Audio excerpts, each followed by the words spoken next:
अस्सलाम वालेकुम जी। आज हमारे साथ मौजूद हैं मलक उमर जमाल साहब, जो कि चेयरमैन हैं जंग बर्ड सोसाइटी के, और साथ तशरीफ़ रखते हैं यासर अली गुसराना साहब, जो जनरल सेक्रेटरी हैं जंग बर्ड सोसाइटी के। दोस्तों, आपको जैसा कि पता है कि ब्रीडिंग सीज़न बर्ड्स के हवाले से स्टार्ट हो रहा है, तो इस हवाले से हम आज सवालात करेंगे जनाब मलक उमर जमाल साहब के, जो कि इंतहाई सीनियर एक फैंसियर हैं और चंद में एक अदारा की एक अकेडमी की हैसियत रखते हैं, और बहुत ही सीनियर साथी हमारे इनके साथ हैं जनाब यासर अली गुसराना साहब। मलक साहब, आपसे हम सवाल करेंगे कि जैसा कि पिछले साल हमने देखने में ये आया है कि ब्रीडिंग कोई ख़ास बेहतर नहीं हुई और इससे बहुत सी मायूसी पाई गई है फैंसियर्स में, और बर्ड्स की कीमतें भी मार्केट में कोई खातर खा नहीं रही, जिनसे बहुत से दोस्तों की हौसला शिकनी हुई है। और इस हवाले से आपके क्या ख्यालात हैं कि क्या वजूहात रही और मुस्तकबिल में क्या तवक्कुआत हम रख सकते हैं? ब्रीडिंग सीज़न के ऊपर जो ज़्यादा असरात आए हैं ना जी, वो ये हैं कि एक्सट्रीम मौसम बहुत ज़्यादा हो गया, क्योंकि पहले कभी इस तरह नहीं हुआ। क्योंकि जब सर्दी आई तो इंतहा की सर्दी इतनी कभी नहीं हुई। ये सबसे ज़्यादा जो है एक्सट्रीमली मौसम जो है ये असरअंदाज हुआ है ब्रीडिंग के ऊपर। तो इसके बारे में थोड़ी सी जो अपग्रेडेशन करनी चाहिए थी, लोगों को पता नहीं था, जिसकी वजह से ये ब्रीडिंग सीज़न काफ़ी मुतासर हुआ। तो उसमें उसकी फीड के हवाले से कोई मामला थे, अगर वो लोग कर लेते तो बेहतर रह जाता, जो लोगों ने नहीं किए और उसका नुकसान उठाया। फिर उसके बाद जब गर्मी का मौसम आया तो गर्मी बहुत ज़्यादा एक्सट्रीमली हो गई, तो उसमें भी बहुत ज़्यादा परिंदे ज़ाया भी हुए लोगों के। उसके ऊपर भी थोड़ी सी मेडिसन का और उनकी फीड का मामला था, वो अगर कर लिया जाता तो बेहतर रहता। तो ज़्यादा असरार यही मौसम की वजह से है। तो इस दफ़ा सो हैप्पी के बेहतर रहेगा जी इंशाल्लाह। अच्छा मलक साहब, देखने में आया कि जैसे कि मौसमी शिद्दत रही है पिछली दफ़ा ये ब्रीडिंग सीज़न के दौरान, लोगों ने हीट के लिए भी बड़ा बंदोबस्त किया, उसमें लोगों ने हीटर्स भी इस्तेमाल किए, और उस हवाले से क्या समझते हैं कि वो जो हीटर्स इस्तेमाल किए गए हैं इलेक्ट्रिक या जो भी, उससे ब्रीडिंग में बेहतर असरात आने की बजाय मनफी आए? क्या कुछ सफोकेशन हो जाती थी या क्या वजह? जी, उसकी मेन वजह यह है कि जब एक हीटर या कोई हीट का जैसी कोई मामला चलाया जाता है तो उसकी जो हल्की हवा होती है गर्म, वो जब ऊपर जाती है तो वो ऑटोमेटिकली बॉक्स में जाएगी। इवन आपके एग्स तक उससे मुतासर हो जाते हैं और उसमें डेड इन शेल का इशू आ जाता है। तो उसमें इसमें मतलब साहब कथा कलामी माफ के, इसमें क्या नमी को के तनासब को भी उस चीज़ में कम कर दिया जाए? जी, ह्यूमिडिटी की बहुत ज़रूरत होती है उस वक्त, जब बहुत ज़्यादा ठंड का मौसम होता है, ह्यूमिडिटी भी कम हो जाती है। उसमें टेम्परेचर सिर्फ मेंटेन करना होता है। लोग करना शुरू कर देते हैं कि परिंदों को गर्म करें कि जी हवा गर्म हो। जब वो एक दफ़ा गर्म करते हैं, जब आदमी रात को करता है और जाके सोता है 2-3 घंटे बाद जो उसका मामला है, असल वो नुकसानदेह है। जब वो सर्दी आएगी, मतलब मौसम ठंडा हो जाएगा और गर्मी वहाँ से ख़त्म हो जाएगी सर्दी में, तो असल वो मसला बनता है यकदम सर्दी और यकदम गर्मी, ये दोनों चीज़ें मुतासर करती हैं ब्रीडिंग पे, जो लोगों को अवेयरनेस नहीं थी और इसकी वजह से ये नुकसान। गर्मी की वजह से मलक साहब जो परिंदों का नुकसान होता है, उससे बचाव के लिए क्या आप सजेस्ट करते हैं कि क्या चीज़ें उनको देनी चाहिए? हाँ जी, अच्छा सवाल है, ये बहुत अच्छा आपका सवाल है।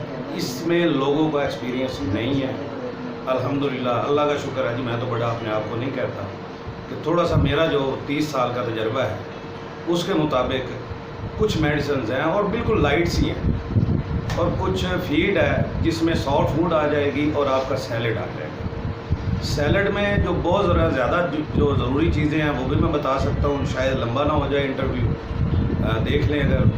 तो उसमें जो मस्ट है ना, वो सर्दी और गर्मी में जो चीज़ मस्ट है वो है कैरेट, गाजर। वो आपकी हर मौसम में बहुत ज़्यादा ज़रूरत है। अब गाजर लोग सर्दियों में इस्तेमाल नहीं करते, कहते हैं जी सर्दी है, ये बात नहीं है। बात यह है कि परिंदे को सेट कैसे रखा जाए, उसकी फीड का मामला जो है उसको मेंटेन कैसे किया जाए। कैरेट का सुनने में आया है कि ये कॉन्स्टिपेशन के मसाइल इससे भी रोकती है और इसमें फाइबर की मिकदार ज़्यादा होती है। सबसे ज़्यादा पर्टिकुलरली ये जो छोटे बर्ड्स हैं हमारे पास, बजरीगर हैं या एग्जीबिशन हैं, कोई इसमें एग बाइंडिंग से भी ये अवॉइड करती है? जी सर, इसमें कुदरती तौर पे सबसे ज़्यादा फाइबर होता है, जो आपकी अंतड़ियों के लिए और आपके मैदा के लिए बहुत अच्छा है। अगर आप परिंदा सेट रखना चाहते हैं तो ये आपको डेली बेसिस पे दें, नहीं से दे सकते तो हफ्ते में 2 दफ़ा तो लाजमी। अच्छा मलिक साहब, देखने में ये है कि जो ब्रीडिंग सीज़न वो जैसे तैसे गुजर गया, उसके जो बुरे असरात मुरतब होने थे वो हुए, उसके बाद जो बर्ड्स में मार्केट में रेट्स थे उनकी ब्रीड के वो बहुत कम रहे, लो रहे। देखें ये एक शौक़ है, बेसिकली हर बंदा एक शौक़ से यही चीज़ें रखता है, जिसको शौक़ ना हो ये काम कर ही नहीं सकता। मगर जब ये शौक़ उसी वक्त तस्कीन भी देता है जब उनकी ब्रीड मार्केट में बेहतर रेट पे निकल जाए। असल में ना ये एक थोड़ा सा बड़ा अच्छा सवाल है आपका, एक बारीक इशू है। अगर आपकी ब्रीड अच्छी हो जाएगी, कम रेट पे भी बिकेगी तो आपको फ़ायदा ही दे जाएगी ना। तो एक तो ब्रीड ना हुई, फिर कुछ हमारे दुकानदार हजरात बादशाह हैं, उनकी वजह से ज़्यादा नुकसान उठाना पड़ा। एक 2000 का रेट है तो वो कहते हैं जी हमें 1200 का दे दो। तो बेचारा एक न्यू कमर आदमी, उसकी कमर टूट जाती है। सीनियर आदमी तो गुजारा कर लेता है। परिंदे को अगर रोक कर बेचा जाए, जल्दी करने की ज़रूरत क्या है आपको? आप 2.5-3 माह का परिंदा है, उसका चिक्स है, उसको रख लें, वो आप उसी बड़े रेट पे जैसे मर्ज़ी आप सेल कर सकते हैं। जल्दी नहीं करनी चाहिए। उमर जमाल साहब, हमारा सवाल ये है कि अब आगे क्या तवक्कुआत हैं मुस्तकबिल की, कि कुछ मार्केट में रेट स्टेबल हो रहे हैं या बेहतर हो रहे हैं? बिल्कुल एक मोटिवेशन मिले जनाब बर्ड्स फैंसियर्स को। हाँ जी, इसमें अगर आपके पास ब्रीड प्योर है, कोई भी लुटिनो है, ब्लैक मास येलो चेस्ट में है, कोबाल्ट है, आपके पास लुटिनो पर्सनाटा है, अल्बाइनो रेड आइज है, अगर प्योर ब्रीड में है तो वो आपको नुकसान कभी नहीं दे सकता, कभी भी नहीं दे सकता। इंशाल्लाह ये जो सीज़न है मेरे हिसाब में तो बहुत अच्छा रहेगा। तो थोड़ी सी बस वो रद्दोबदल कोई मेडिसन की, और मेडिसन ज़्यादा इस्तेमाल नहीं करनी चाहिए। फीड जो है स्प्राउट, उस पर ध्यान देना चाहिए। वो इंशाल्लाह नेक्स्ट टाइम जब आप मुझे कहेंगे उसके बारे में मैं ज़रूर बताऊंगा। नहीं मलिक साहब, आपकी आज की मौजूदगी से हम फ़ायदा उठाते हुए पूछना ये चाहेंगे कि बर्ड्स की ये जब ब्रीडिंग सीज़न से पहले की तैयारी है जी, जैसे अब हमारा सितंबर के मिड के करीब हम पहुंच गए हैं जी जी, और मोस्टली 2 से आप बॉक्स लगाना शुरू कर देते हैं जी जी। तो उनकी लेइंग आने से पहले जो बर्ड्स की तैयारी है, आप फीड के हवाले से हमें क्या गाइड करेंगे कि किस किस्म की उनकी परिंदों की खुराक जो है वो होनी चाहिए? जी, उसमें स्प्राउट डेली बेसिस पे आ जाता है, डेली बेसिस पे। अगर एग्जीबिशन की तरह आप उसमें सैलेड मिक्स कर लेंगे तो ये 4-5 चीज़ें हैं, ये याद रख लें। जौ, ज्वार, बाजरा, ये सूरजमुखी, गंदम की तादाद थोड़ी सी ज़्यादा करनी है, ज़्यादा नहीं करनी। जब आदमी ज़्यादा करता है तो वो नुकसान देता है। ये हो गया। फिर सैलेड में आ जाता है आपका पालक, आपकी गाजर, ये बहुत ज़रूरी है। शकरकंदी आ जाती है, कच्ची इस्तेमाल करनी है, उबाल के नहीं करनी, ठीक है, वो भी कद्दूकश करके। उसके बाद आप कोई भी एक सब्ज़ी, एक दिन में एक सब्ज़ी, कद्दू, टिंडा, करेला, इवन भिंडी तक आप इस्तेमाल कर सकते हैं, उसका नुकसान नहीं, फ़ायदा है। ये आप कम अज़ कम ब्रीडिंग बॉक्स लगाने से 15 दिन पहले इसको शुरू कर देना चाहिए। और जब आप बॉक्स लगा लेंगे तो उसके बाद एक छोटा सा एक्सपीरियंस आपको बता देता हूँ। एक एमिनॉक्स नाम की एक मेडिसन है, वो तकरीबन 800 या 900 रुपए की मिलेगी लिक्विड फॉर्म में। तो पर लीटर 10 सीसी वो, और पर लीटर एक कैप्सूल एवियन 600 mg इनफ है, इससे ऊपर नहीं जाना। ये इस हद तक ठीक है। कोई भी उनके अंदर विटामिन्स मिनरल्स की कोई कमी है इंशाल्लाह पूरी हो जाएगी। स्प्राउट और ये चीज़ हफ्ते में एक दफ़ा ये देनी है। स्प्राउट डेली बेसिस पे करोगे तो बहुत अच्छी है, थोड़ी मिकदार में, याद रखिएगा, थोड़ी मिकदार, जितना आप डालो 1 घंटे बाद वो आपको मिले ना उसने खाई भी हो परिंदे कितने भी हैं। उसके बाद अगर आप डेली बेसिस पे नहीं कर सकते तो हफ्ते में 2 दफ़ा ये चीज़ें लाजमी है। एक दिन हफ्ते में ये पानी डाल दें। ये है ब्रीडिंग सीज़न से शुरू। जब लेंग आ जाए फिर विटामिन ई या कोई और मिनरल्स या कोई विटामिन साथ में लेकर आना, अगर आप स्प्राउट डाल रहे हो तो। मलिक साहब, ये काइंडली बताइएगा कि ब्रीडिंग सीज़न के स्टार्ट में ग्रिट और कैल्शियम मुख्तलिफ सोर्सेज में मिलता है, जैसे हमें ये लिक्विड फॉर्म में भी मिलता है जी, और हार्ड फॉर्म में भी मिलता है। तो ये कैल्शियम देना क्यों ज़रूरी है और कितना देना चाहिए या नहीं देना चाहिए? ये ब्रीडिंग सीज़न से आपको मैंने पहले बताया, जो भी तैयारी करनी है 15 दिन पहले करनी है। उसमें अगर आप कैल्शियम फार्म किसी भी कोई भी हालात में दे दें, पाउडर फार्म में हो, पानी में मिक्स करके दे दें। वैसे आपका जो है ये लिक्विड में भी आ जाता है, उसमें दे दे, लेकिन ये देना बहुत ज़रूरी है पहले 15 दिन में। लेकिन जब लेंग आ जाए तो फिर कैल्शियम से ज़रा अवॉइड किया कीजिएगा, तो वो बेहतर नहीं होता। उसके बाद जो है अगर नेक्स्ट मतलब आपका क्लच आने लगेगा तो फिर आप कैल्शियम का कोर्स करवा सकते हैं। अगर 10 परिंदे कॉलोनी में लगे हैं, एक दो ने आपकी ब्रीड अभी रहती है, उन्होंने दोबारा नहीं की या करनी है या उनके चिक्स हैं, तो उसका इशू कोई नहीं है। एक दो अगर पेयर नहीं भी ब्रीड पे आए, दूसरे तो है ना, आपने 8 को मद्देनजर रखना है, 2 को छोड़ देना है, इंशाल्लाह वो बेहतर रहेगा। बड़ी अच्छी एडवाइस थी मलक साहब। इसके बाद हमें काइंडली बताइएगा कि जब ब्रीडिंग के सीज़न में लेइंग आ जाती है जी, तो शेड की क्या सूरत हाल होनी चाहिए? जैसे कि अक्सर हमारे जी ये बहुत ज़रूरी है।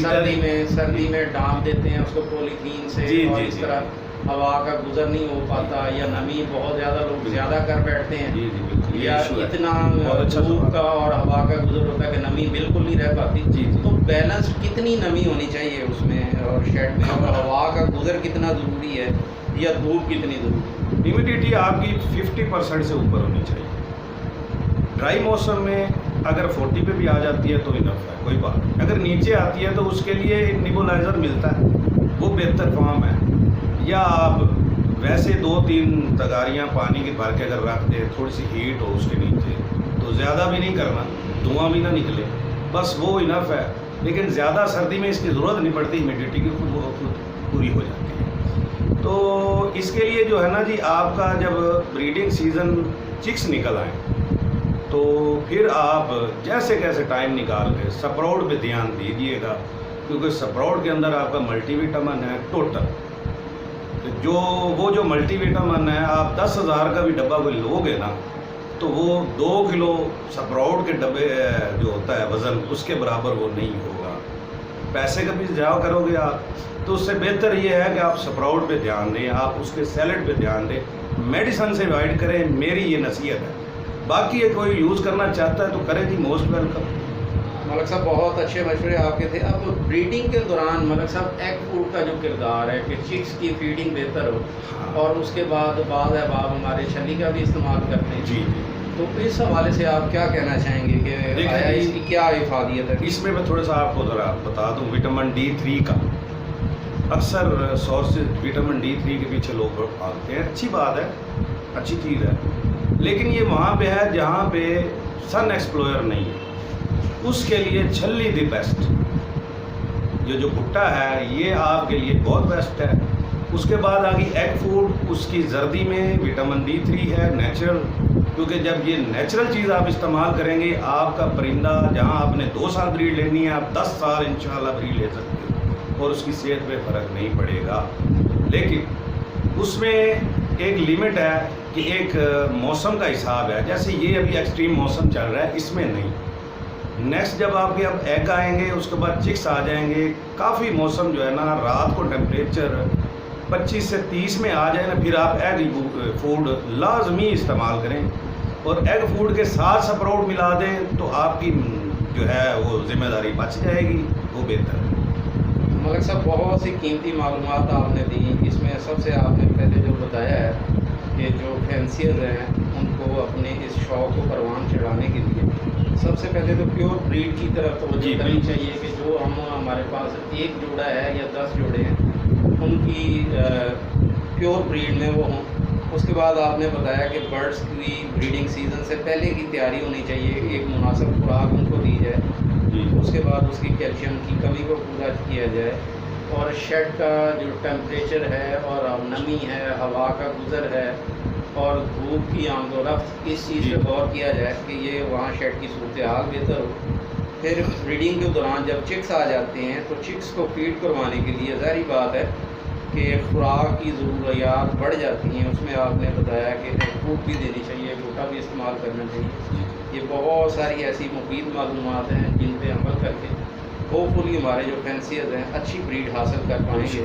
तो हमारे साथ मौजूद हैं यासर अली गुसलाना साहब। अब बर्ड्स में की जो मार्केट की सूरत हाल है, जहाँ एक छोटा शहर है, परिंदों की जो ब्रीड आ जाती है उसका निकास इतना नहीं हो पाता, तो इस हवाले से यासर अली गुसलाना साहब की बहुत ज़्यादा खिदमात भी हैं, पहले भी हैं, और अल्लाह ताला इनको जज़ा दे कि इन्होंने जंग में परिंदों के शौक़ को परवान चढ़ाने के लिए ब्रीडर्स को बहुत ज़्यादा सपोर्ट किया है। और हमें ये भी मालूमात हैं कि जनाब यासर अली रुस्लाना साहब अब एक्सपोर्ट के हवाले से भी कोई एक्टिविटी कर रहे हैं। तो हम इस मौके से फ़ायदा उठाते हुए ये पूछना चाहेंगे कि जंग में आप बतौर जनरल सेक्रेटरी जंग बर्ड सोसाइटी, क्या आपके प्लान हैं कि मौजूदा मार्केट में भी क्लाइंट जो हमारा है उसको हमारे बर्ड्स पहुंच पाएँ, या हमारा फैंसियर जो अपनी ब्रीड लेता है वो मुनासिब दाम पे बिक पाए, या मुस्तकबिल में उनके क्या इरादे हैं कि एक्सपोर्ट के हवाले से कि डायरेक्टली जंग के जो फैंसियर हैं अगर वो अपनी ब्रीड को एक्सपोर्ट करना चाहें तो उनको क्या फ़वायद उनसे हासिल हो सके? सर देखें, बेसिकली बात इस तरह से है कि सबसे पहली चीज़ ये है कि आपको बर्ड के बारे में नॉलेज होना चाहिए। अगर आपको बर्ड के बारे में नॉलेज नहीं है, जिस तरह हरमैन ने एक वीडियो सेक्शन में कहा था, अगर लोग देखते हैं कि अगर आपको नॉलेज नहीं है आप बर्ड को अच्छे ब्रीडर के तौर पे ब्रीड नहीं करवा सकते। सबसे बेसिक हॉबियर होने के लिए आपको बर्ड के बारे में नॉलेज होना चाहिए, उसका सही नाम पता होना चाहिए। और दूसरी चीज़ ये है कि आपको सब्र और तहम्मुल होना चाहिए। हमारे यहाँ जब भी एक बंदे को हॉबी में लाया जाता है उसको ये कहा जाता है कि जनाब आप बस ये जो बर्ड है इसको लें, ब्रीड करवाएं और आप अरबपति बन जाएं। मतलब इस तरह के ग्रीन गार्डन्स दिखाए जाते हैं। लेकिन हकीकत में एक बर्ड बेचना आसान है अगर आपने किसी भी रेट पे बेचना है, लेकिन एक बर्ड को मुनासिब रेट पे बेचना, अच्छे रेट पे बेचना और एक सेंसिबल आदमी को बेचना वो बड़ा मायने रखता है। और उसमें अगर आप एफर्ट करेंगे, एक एजुकेटेड अवेयरनेस देंगे लोगों को, उसके बाद आपके बर्ड्स की मार्केट डाउन नहीं जाएगी। अब देखिए हमारे यहाँ कहा जाता है कि जी मार्केट नहीं है जी, हालांकि हकीकत ये है कि बाहर हमसे ज़्यादा म्यूटेशंस हैं, हमारी सोच से भी ज़्यादा म्यूटेशंस हैं। वहाँ क्यों कीमत नहीं गिरती, यहाँ क्यों गिरती है? उसकी वजह सिर्फ ये है कि यहाँ गिराई जाती है सिर्फ इसलिए कि वो आपको अपना बायर बना रहे हैं, वो आपको एंटरप्रेन्योर नहीं बना रहे। आपके अंदर जो एंटरप्रेन्योरशिप की स्किल है उसको नहीं चेकआउट कर रहे, बल्कि वो ये कह रहे हैं कि यार ये हमारा ख़रीदार ही रहे, अगर ये खुद एक एंटरप्रेन्योर बन जाएगा तो मामला किस तरह से चलेगा। अब देखिए जंग के अंदर क्योंकि हमारे पास लिमिटेड रिसोर्सेज थे, हमारे पास 1 से 2 शॉप्स थी, पिछले साल की बात करें तो उनको जब हमने ऑफ़र किया कि यार बर्ड ले लें तो उनके नखरे नहीं ख़त्म हो रहे थे। उस वक्त बाय चांस अल्लाह की तरफ से ये हुआ कि हमें एक सोर्स मिला, चाहे वो होलसेल वाला सोर्स था, लेकिन उस सोर्स को यूज़ करके हमने एक्स्ट्रा जो बर्ड हमारा रुका हुआ था, जो स्टॉक हुआ था, एक ब्रीथिंग स्पेस लेने के लिए हमने वो स्टॉक एलिमिनेट किया यहाँ से, उसको भेजा। और भेजने के बाद अगर हम ये कहें कि जी बहुत ज़्यादा बेनिफिट हुआ तो ये भी गलत है, लेकिन बेनिफिट हुआ, उसकी अपनी लिमिटेशन थी क्योंकि उनको भी पता था कि ये मजबूरी में बेच रहे हैं और वो मजबूरी से फ़ायदा उठा रहे थे, लेकिन हमें जंग में अच्छा रेट मिल रहा था। फिर उसके बाद जो जंग के फैंसियर्स हैं स्पेशली या बाहर के भी हैं, उनको मैं ये कहूँगा कि आप हॉबी से मत घबराएं, आप हॉबी करें। अच्छे बुरे दिन तो हर बिज़नेस में आते हैं, कोई बिज़नेस आप उठा के देख लें उसमें अप्स एंड डाउन्स आते हैं। सिर्फ ये है कि आपने सोचना है कि आपने ये काम करना किस तरीके से है, इसको लेके किस तरीके से जाना है। हर चीज़ की एक मार्केट होती है, अगर आपको उस मार्केट का एक्सेस मिल जाए आप कभी नहीं मार खाएंगे, लेकिन अगर एक्सेस नहीं मिलता तो आप मार खा जाएंगे। रुस्लाना साहब, इसमें हम तवक्को रखेंगे कि जंग में आपकी ये जो एफ़र्ट्स हैं और माशाल्लाह आपके पाइपलाइन में बहुत सारे मंसूबे हैं कि हमारे जंग के फैंसियर को इंटरनेशनल मार्केट में भी कुछ स्पेस मिलने के सर देखिए उसमें स्पेस के लिए सबसे जो ज़रूरी चीज़ है, जो चीज़ मैं आप मलक साहब के तवस्सुल से, बाकी सब के तवस्सुल से कर रहा हूँ, वो ये है कि लोगों को सबसे पहले तो एजुकेट किया जाए, अवेयरनेस दी जाए। उसके बाद जब एक्सपोर्ट करना है हमने, तो देखिए जो हमारा बर्ड है, अगर मैं साफ कहूँ, मैं 1000 दफ़ा कह चुका हूँ कि जितना भी पाकिस्तान में बर्ड प्रोड्यूस हो रहा है, चाहे लोग इससे डिसएग्री करेंगे, उसकी इतनी क्वालिटी भी नहीं है कि वो बाहर के इंटरनेशनल जो स्पेशली यूरोपियन कंट्रीज़ के कस्टम्स हैं उनको क्लियर कर सकें। उसको क्लियर करवाने के लिए देखें ना, हमारे यहाँ क्या है, मुझे पिछले दिन एक कॉल आई थी, हमें 100 पीस चाहिए इनों का। मैंने कहा जी किस तरह? उन्होंने कहा जी जो भी मिल जाए, बस बड़े बड़े पीस होने चाहिए, चाहे ब्रीडर हो चाहे बूढ़े हों। अब देखिए जब हम माल ही गलत सप्लाई करेंगे अगले को, तो किस तरह से हमें दोबारा ऑर्डर मिलेंगे? दूसरा ये है कि जो लोग आपको ये कहते हैं कि ये बर्ड लगाओ, इसकी एक्सपोर्ट है, इसकी एक्सपोर्ट नहीं है, सबसे ज़्यादा एक्सपोर्ट कॉमन बजरीगर की है, कॉमन कॉकटेल की है, कॉमन लवबर्ड की है। लेकिन हमारे यहाँ सिर्फ आपको अपना बर्ड बेचने के लिए इस तरह किया जाता है। देखें फॉरेन कंट्रीज़ में लोग क्या काम करते हैं कि उन्होंने एक फील्ड पकड़ी हुई है, उस फील्ड में वो कंटिन्यूसली काम करते रहते हैं और उसमें इम्प्रूवमेंट लाते हैं, बजाय कि वो उसमें जो है कमी लेके आएँ। उनका बर्ड इम्प्रूव करता जाता है और हमारा बर्ड जो है वो प्रूव करते जाते हैं। हम तो बेसिकली कचरा प्रोड्यूस कर रहे हैं, सीधी सी बात है, और उस कचरे की वजह से हमें बहुत सारे नुकसान उठाने पड़ते हैं। अब देखें ना, जब आप कचरा प्रोड्यूस करेंगे, आपको यही नहीं पता कि ये बर्ड है, सपोज रेड आई बर्ड है, उसके बारे में ये कहा जाता है कि बार बार रेड आई को रेड आई से ब्रीड मत करवाएं, नहीं तो बर्ड में स्पेशली अगर कॉकटेल्स की बात करें उसमें बाल्डनेस आती है। दीगर बर्ड्स के अंदर जो है वो साइज छोटा होना शुरू हो जाता है। अब साइज छोटे होने की वजह से फिर उसकी वैल्यू नहीं बनेगी, वो उठाएगा और उसको बेचने की जो है ना कोशिश करेगा। अच्छा यासर साहब, जैसा आपने कहा है कि अगर हमारी बर्ड्स की क्वालिटी अच्छी है, हमारी ब्रीड की क्वालिटी अच्छी है, और दूसरा लोग थोड़ा सा तहम्मुल का, पेशेंस का मुजाहरा करें और मुनासिब लोगों को अपनी ब्रीड सेल करना चाहेंगे, तो इस हवाले से सोसाइटी का क्या किरदार होना चाहिए कि आपस में सोसाइटी के जितने मेंबर्स हैं, फैंसियर्स हैं, ब्रीडर्स हैं, उनका आपस में भी रब्ता, बॉन्डिंग स्ट्रॉन्ग होनी चाहिए जी कि जो उनके बर्ड्स की निकास में और उनकी ब्रीड की निकास में बेहतरी का पेश करना हो। सर देखें, जिस तरह से आप कोई भी मार्केट देखते हैं, उसको अगर आप चेक करेंगे तो उसमें क्या होगा कि हमेशा अगर कोई भी शॉपकीपर्स हैं, इनको सबको पता होता है कि कौन सा माल किसके पास पड़ा है। क्वालिटी फर्स्ट थिंग है। दूसरी चीज़ ये है कि पता होना चाहिए कि आपके पास अवेलेबल क्या है। अब देखें ना, एक मलक साहब हैं, एक मैं हूँ, हमें जब यही नहीं पता होगा कि हम दोनों के पास क्या पड़ा है, तो अगर हमारे पास कोई कस्टमर उससे रिलेटेड आएगा भी सही तो हम रिकमेंड नहीं कर सकेंगे। अगर हम इंटैक्ट रहेंगे, हमारा बॉन्ड स्ट्रांग होगा, हम अपने मफादात को साइड पे रख के एज अ जर्नल सोचेंगे, हॉबियर्स के तौर पे, हॉबियस्ट के तौर पे, तो हम एक दूसरे को बहुत ज़्यादा फ़ायदे दे सकते हैं। लेकिन अगर हम ये सोचें कि जी मैं अपनी सेल कर लूँ, बाकी जाए भाड़ में, तो फिर इस तरह काम नहीं चलेगा। हमें जिस तरह वो पिछले दिन एक वीडियो थी फॉरेन कंट्रीज़ की, उसमें वो ये कह रहे थे कि हमें अब सोचना है वी के तौर पे, नॉट आई के तौर पे, तभी आप इन मामलात को बेहतर कर सकेंगे। अच्छा यासर अली मुसलाना साहब, मैंने ये देखा है कि हमारी मार्केट में बहुत से जो बड़े शहर हैं, एक ट्रेंड लोगों ने बनाया हुआ है कि इम्पोर्टेड बर्ड्स रखते हैं वो लोग, वो बेसिकली इम्पोर्टेड बर्ड हमारी मार्केट में बेचते हैं। आप क्या समझते हैं, ये भी एक पेशराना इस चीज़ का कि हमारे जो लोकल बर्ड्स की ब्रीड है वो अच्छे दामों पे नहीं बिक पाती, या हमें ये शौक़ को परवान चढ़ाना होगा, लोगों को ये चीज़ रियलाइज़ करवानी होगी कि हमारी लोकल ब्रीड जो है, हमारी पाकिस्तानी जो ब्रीड है, जी जी, वो इस मौसमी हालात से उनकी हम आंगी होती है और वो बेहतर रिजल्ट्स दे सकते हैं एज़ कम्पेयर टू जो हमारे इम्पोर्टेड बर्ड होते हैं। सर देखिए, मसला ये है क्योंकि हमारे यहाँ क्वालिटी प्रोडक्शन नहीं है, that is the main thing. जब क्वालिटी प्रोडक्शन नहीं है, उस गैप को फिल करने के लिए हम लोग इम्पोर्ट करते हैं। उस इम्पोर्ट की वजह से जो बर्ड पहले ही कचरा है, ठीक है, जब कचरा प्रोड्यूस हो रहा है उसकी वैल्यू नहीं है। जब वैल्यू नहीं है तो उस गैप को फिल इन करने के लिए सिर्फ बर्ड इम्पोर्ट इसलिए किया जाता है कि उस गैप को फिल किया जाए।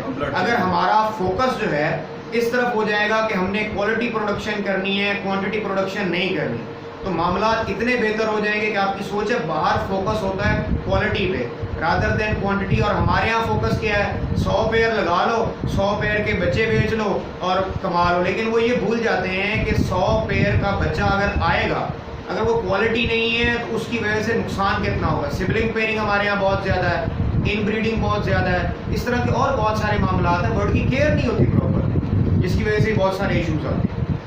यासर अली साहब, काइंडली हमें बताइएगा, जो एक्सपोर्ट के हवाले से आप लोग काविशें कर रहे हैं, और इंशाल्लाह उम्मीद है मुझे कि जल्द ही ये सारे प्लान जो आपके हैं ये इन पे इम्प्लीमेंटेशन इस पर शुरू हो जाएगी, तो इससे जंग के जो फैंसीज हैं उनको क्या फ़ायदा हासिल होने को मिलेगा? सर देखिए, पहली चीज़ ये है कि जो ये झंग बर्ड सोसाइटी है, this is basically my heart, ठीक है। ये मेरे लिए समझ लें कि मेरा एक दिल है, ठीक है। और जब भी मेरा एक्सपोर्ट वाला मामला होगा, उससे सबसे ज़्यादा बेनिफिट ये लोग इसलिए ले सकते हैं कि ये उस फाउंडेशन का हिस्सा है जिस फाउंडेशन पे ये सारी इमारत खड़ी होने जा रही है।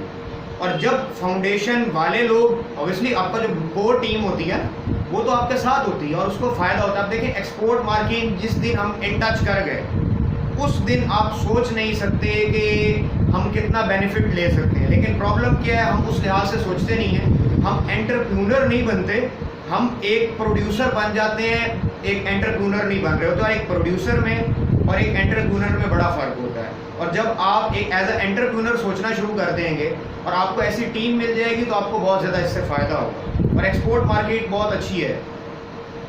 बहुत शुक्रिया जनाब मलक उमर जमाल साहब और यासर अली गुसलाना साहब, बहुत ही कीमती मालूमात हमें दी हैं ब्रीडिंग के स्टार्ट के हवाले से, फीड के हवाले से, एटमॉस्फेयर के हवाले से, और ब्रीडिंग जब आ जाए उस वक्त जो परिंदों की डाइट है उस हवाले से मलक उमर जमाल साहब ने, और हमारे जंग बर्ड सोसाइटी के सेक्रेटरी जनरल जनाब यासर अली गुसलाना साहब जो कि बाय प्रोफेशन एक मार्केटिंग एक्सपर्ट भी हैं। तो बहुत शुक्रिया यासर अली गुसलाना साहब, और हम उम्मीद रखते हैं कि ये हमारी जंग बर्ड सोसाइटी जो है इस फोरम पे जो जितने भी हमारे फैंसियर दोस्त हैं उनकी बॉन्डिंग स्ट्रॉन्ग की जाए और इनका आपस में बहुत स्ट्रॉन्ग कोऑर्डिनेशन हो, और जिसमें मज़ीद भी मलक साहब से कहे बगैर हम इंटरव्यूज़ करते रहेंगे ब्रीडिंग के हवाले से, बर्ड्स के हवाले से, मुख्तलिफ उनके इश्यूज़ के हवाले से।